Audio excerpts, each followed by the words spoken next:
Mr. President, I come to the floor today, as I do week after week, and have since the health care bill was signed into law, with a doctor's second opinion about the health care law. I do that as someone who practiced medicine, taking care of families all around Wyoming for about a quarter of a century, and continue to hear great concerns from folks back home and across the country about the health care law. And so often people ask the question, does the president really understand the health care law?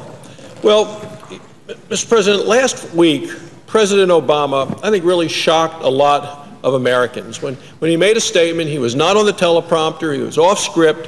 What he said was that the private sector, he said, was doing fine. He said the private sector was doing fine. And he said that weaknesses in our economy had to do with a state and local government. Well, the words made it very clear to people all around the country that the president really was not in touch with what's happening in this country, and specifically with the economy.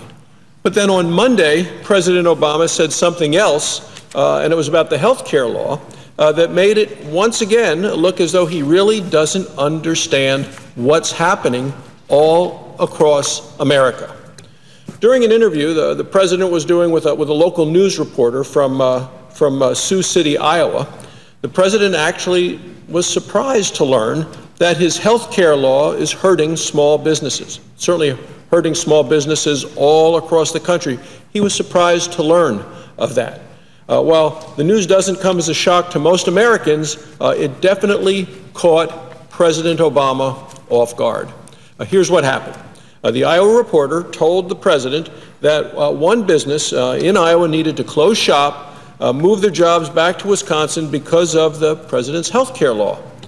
The president's response to the reporter I found troubling. President Obama said, "Yeah, that'd be kind of hard to explain," he said, "because the only folks," the president said, "that have been impacted in terms of the health care law, the health care bill," he said, "are insurance companies." So let me repeat. The president said that the only folks that have been impacted in terms of the health care bill are insurance companies. I mean, that, Mr. President, is why I continue to come to the floor with the doctor's second opinion, week after week, ever since Nancy Pelosi made that famous statement that first you have to pass it before you get to find out what's in it. I would hope by now, Mr. President, that President Obama would actually know what is in the health care law. But by his statements to this reporter in Iowa, it certainly seems to me that the president does not know what's in the health care law, does not know how it is impacting jobs and the economy in the United States. How on earth can President Obama really believe that insurance companies are the only people impacted by the health care law?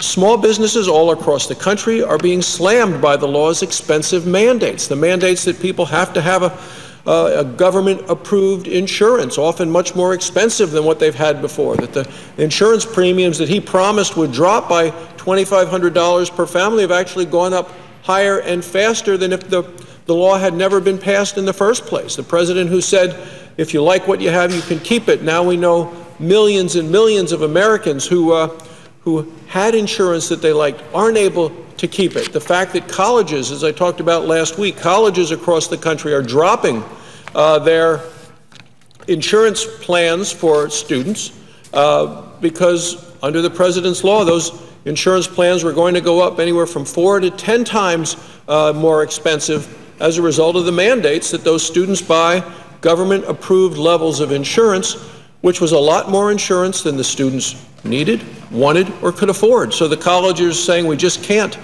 pass this expense on to students, so we're going to drop it entirely. So it is astonishing that the president doesn't realize how many people are impacted in a bad way by his own health care law. He thinks only the insurance companies, but small business owners are forced now, because of this law, to choose between bad choices. One is they can offer just very high-cost, government-approved insurance, making it much more expensive for them to try to run their business and hire workers in this time of a significant uncertainty in the economy. Or number two, they won't offer any health coverage at all, because they can't afford the health care law's out-of-touch and expensive insurance mandates. The choice is completely unacceptable, and the president really should know that. Someone in the White House ought to be informing the president. They ought to clearly be leveling with the president about the impact of his bill, his law, and his understanding of it, and what the impacts of that are on American families and on the American economy.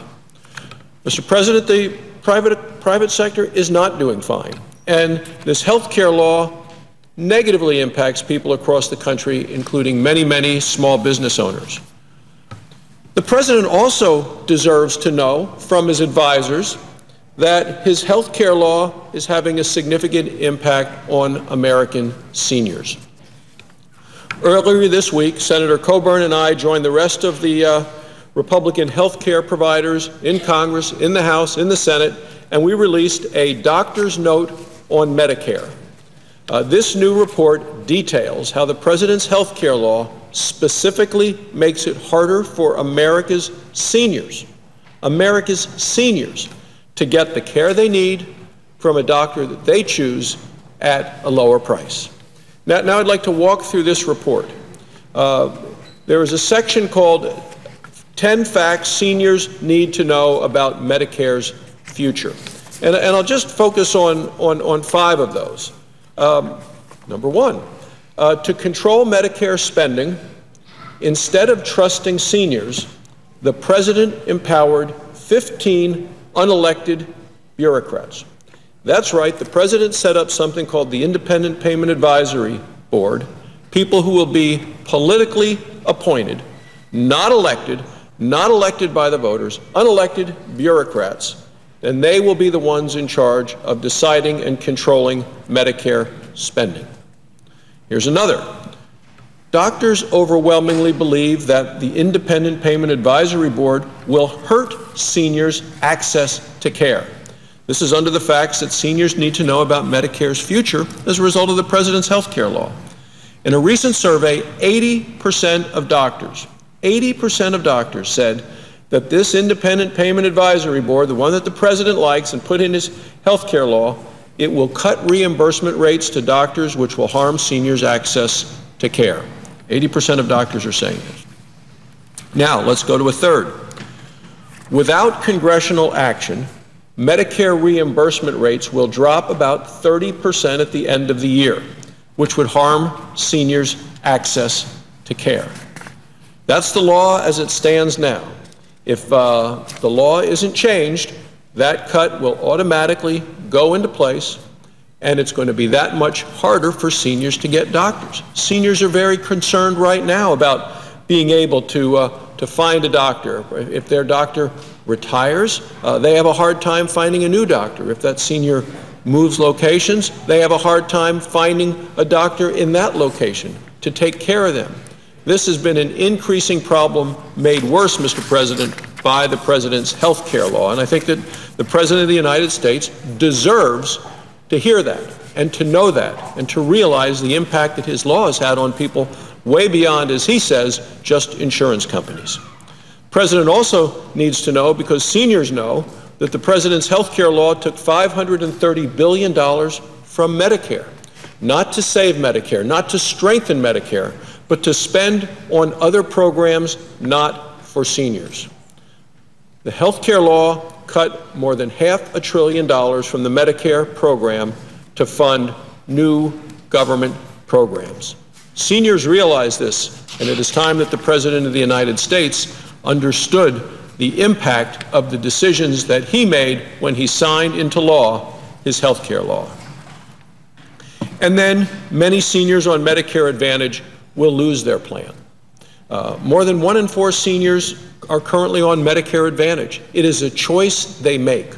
They know they're on Medicare Advantage. Over 11 million seniors on Medicare Advantage. And yet the cuts put forth in the health care law make it that, according to the actuary of Medicare alone, said that by 2017, when the Medicare Advantage cuts in the president's health care law are fully implemented, roughly half of the seniors who like the Medicare Advantage plan that they have will lose it.